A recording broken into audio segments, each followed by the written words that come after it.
Welcome to this week's episode of Kidlet 6. Each week we get to spend 6 minutes together celebrating book birthdays, connecting with authors, and discovering lots of books. Now, as a reminder, all the books mentioned are listed down in those show notes below, so if you hear about a book that you want to read, you can look down there to find all the information.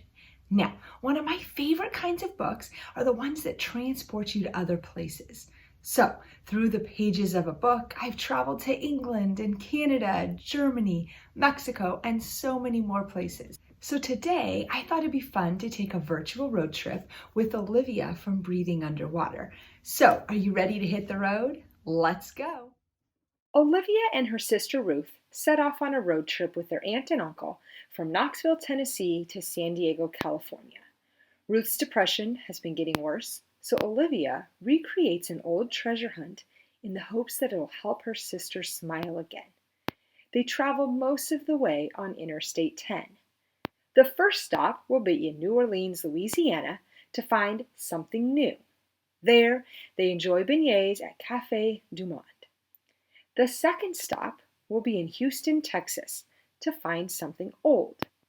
There, they visit the Houston Aquarium and find a really old turtle.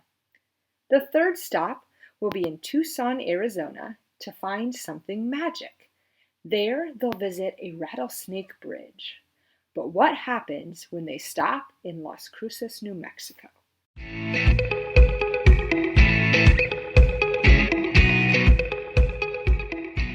Hi, I'm Jessica Vitalis, and I'm the author of The Wolf's Curse, which is a twist on traditional Grim Reaper mythology. It is about a 700-year-old invisible great white wolf who wants to find someone to take her job.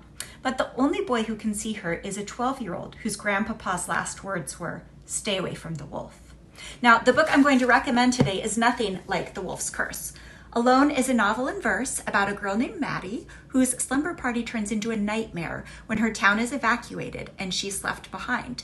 She has to survive not just for days or weeks or months, but years on her own. It's a gripping tale of survival and adventure, and I think you're going to love it.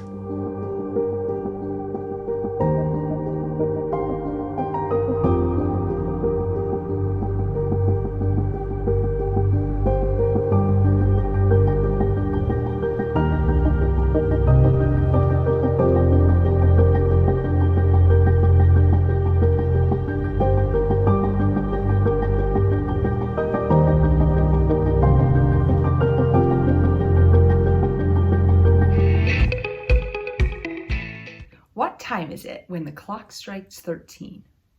That's right, it's time to get a new clock. Have you ever dreamed of being a stand-up comedian, or do you like telling jokes to make people laugh?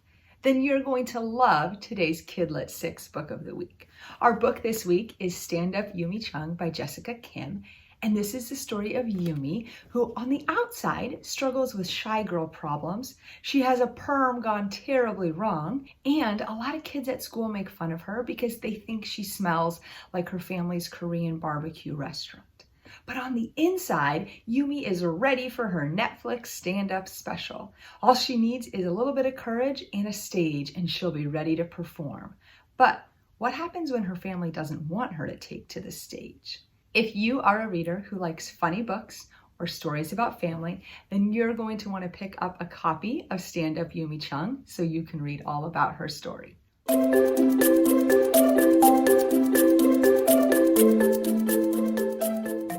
The day a book first comes out is called its publication day, but it can also be called its book birthday. And since that's a lot more fun, that's what we're going to call it. So let's get ready to celebrate a few of this week's book birthdays. First up, we have Cuba in My Pocket by Adrianna Cuevas. It's 1961 and Fidel Castro is in power in Cuba.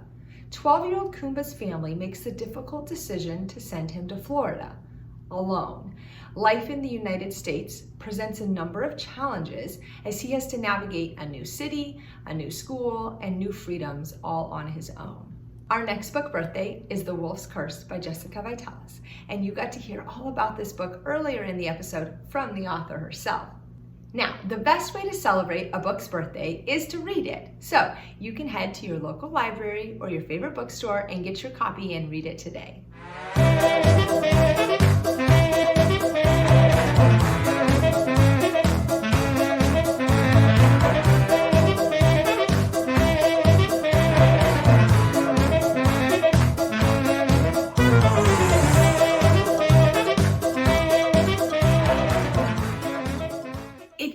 found out you won $1,000, you probably sound pretty ebullient. Now, do you think you can create your own sentence with the word ebullient? Try creating your own sentences and then share them with us on social media at Kidlet6. Thank you for watching this week's episode of Kidlet 6. We can't wait to see you again next week. In the meantime, we'd love to hear what books you're reading, and you can email us at the address listed below. We hope you have a great week and happy reading.